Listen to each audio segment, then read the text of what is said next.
Hi, my dear spirited minds. Hope you all are doing great. Dear friends, 15th October is the birth anniversary of Dr. A.P.J. Abdul Kalam. On this occasion, I'd like to present you a brief biosketch of Dr. A.P.J. Abdul Kalam. Friends, we all dream about making our lives successful and fulfilling all our wishes and lead a comfortable and happy life. But many of us may not realize our dreams and because of various causes and some of us may blame the circumstances for our failures too. But our hero and inspiring icon, Dr. A.P.J. Abdul Kalam, not only dreamed, faced challenges, crossed many hurdles, and became pride of not only India but all over the world. As world renowned literary giant and political activist George Bernard Shaw says, people are always blaming the circumstances for what they are. I do not believe in circumstances. The people who get on in this world are the people who get up and look for the circumstances they want, and if they cannot find them, they make them. Dr. A.P.J. Abdul Kalam also achieved great success in his life in spite of all the challenges. In fact, his journey from Rameshwaram to Rashtrapati Bhavan is an amazing and inspiring one for all of us. Dr. Kalam was born on 15th October 1931 at the sacred temple town of Rameshwaram, Tamil Nadu. His father, Jainulabdin, was a small boat owner and also worked as imam in a local mosque, and his mother, Ashiyamma, was a homemaker. Kalam was the youngest of the four brothers and sisters. Kalam's forefathers were wealthy merchants. They used to trade in groceries between India and Sri Lanka and ferrying pilgrims between the mainland and Pamban Island. As the business was thriving, they have purchased large tracts of land too. But as the part of infrastructure development, the Pamban Bridge connecting with the mainland India and Pamban Island and Rameshwaram was opened in the year 1914. Though it is a good initiative by the then British government, it cut the business prospects of Kalam's forefathers. Gradually, they have lost all the property and became poor by the time Kalam's father Jainulabdin. In spite of poor conditions, Kalam's parents raised him with spiritual values, ethics, and deep understanding about the human values. Kalam's father used to take him to the mosque daily and teach him spiritual values. Little Kalam used to observe his father engaged in spiritual discussion as people meet him daily for prayers. One day, Kalam asked his father, "Why do people have problems in spite of praying regularly and sincerely?" "Are you afraid of problems, father?" he asked. For this, his father said, in his own time, in his own place, in what he really is, and in the stage he has reached, good or bad, every human being is a specific element within the whole of the manifest divine being. So, why be afraid of difficulties, sufferings, and problems?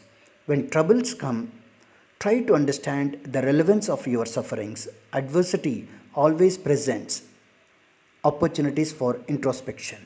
Thus, from childhood itself, Kalam had an understanding about the complexities of life.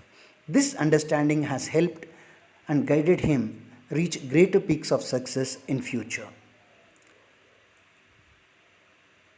After finishing his elementary education at Rameshwaram Elementary School, Kalam went on to study at Squaj High School, Ramanathapuram. Here, he was mentored by Sri Iyaduri Solomon,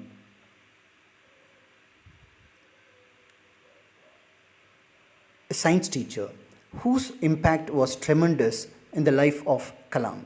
He said to Kalam, "To succeed in life and achieve results, you must understand and master three mighty forces: desire, belief, and expectation."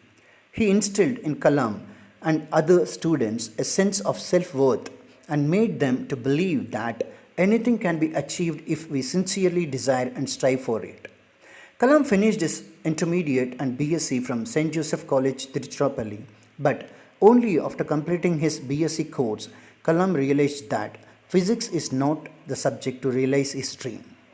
It was a kind of setback to him as well as his family, as the financial condition was not good at all. Kalam made up his mind and applied for prestigious Madras Institute of Technology to pursue aeronautical engineering, which was his dream course.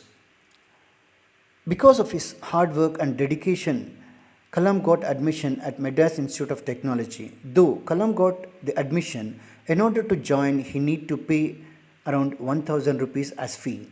Unfortunately, his father could not manage the fee amount. Kalam was disappointed very much. As renowned author Paulo Coelho says, when you want something, all the universe conspires helping you to achieve it. Kalam's sister Johara arranged money by mortgaging her gold jewelry.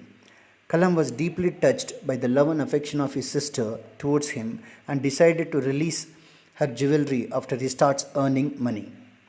At Madras Institute of Technology, three professors, namely Professor Sponder, Professor K.V. Pandalai, and Professor Narsingh Rao, inspired and shaped Kalam's thinking, which has influenced Kalam to lead his professional career successfully.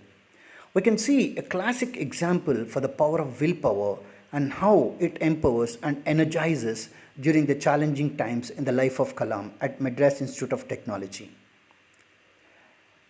As part of the course, during the final year at Madras Institute of Technology, students have to submit a project. Kalam's team was given to design a low-level attack aircraft.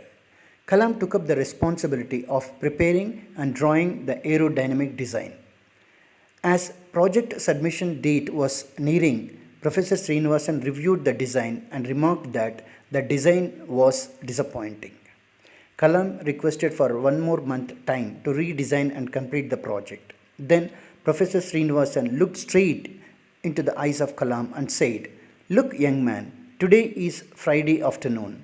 I give you 3 days time to complete the design. If by Monday morning I don't get the configuration drawing, your scholarship will be stopped." When he heard these words, Kalam was shocked and dumbfounded. Scholarship was the only hope for Kalam to continue his studies. Immediately, Kalam started to work on the project and he took only 1 hour break next day and completely focused on the project. On Sunday morning, Professor Srinivasan visited Kalam's room to check the project's progress. He found that the project was nearing to completion and that too it came out excellently well. Professor hugged Kalam affectionately and said, "I knew I was putting you under stress and asking you to meet an impossible deadline. I never expected you to perform so well." Dear friends, I'd like to share great Yoga Guru Patanjali's quote with you, which is suitable for this occasion. The quote says, "When you are inspired by some great purpose, some extraordinary project, all your thoughts break their bonds. Your mind transcends limitations. Your consciousness expands in every direction, and you find yourself in a new, great, and wonderful world. Your dormant forces, faculties, and talents become alive, and you discover yourself to be a greater person by far than you ever dreamed yourself to be." Friends, we need to keep this in your mind, in our mind, and whenever we face challenges, without giving up on our dreams, we need to proceed forward. That is what the life of Kalam's message is.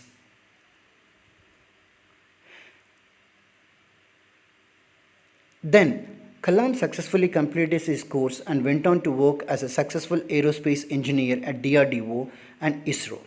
Later, we all know that he became the most popular president of India and popularly called as People's President.